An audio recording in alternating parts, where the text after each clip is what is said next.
hazai pályán meg tudtuk szerezni a második helyet a rájátszás előtt.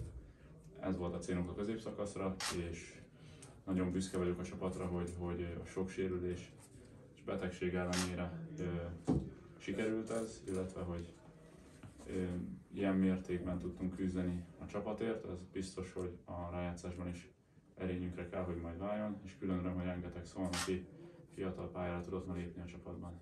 First of all, great job, amazing performance, and especially effort and approach from my players. They deserve all appreciation. Congratulations not only for today win, but for the second spot after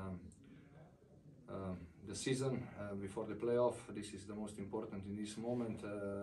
Besides this, we have to do everything to get back injured players, to play with longer roster and to be ready for the playoff. So congratulations, great job from everybody in the club. It's not only about the players on the court or coaching staff, but everybody from first till the last in the club. This is common success, and now we have to look forward, especially like I said, okay, we have 2 more games, but we can be focused already on preparation towards the playoff.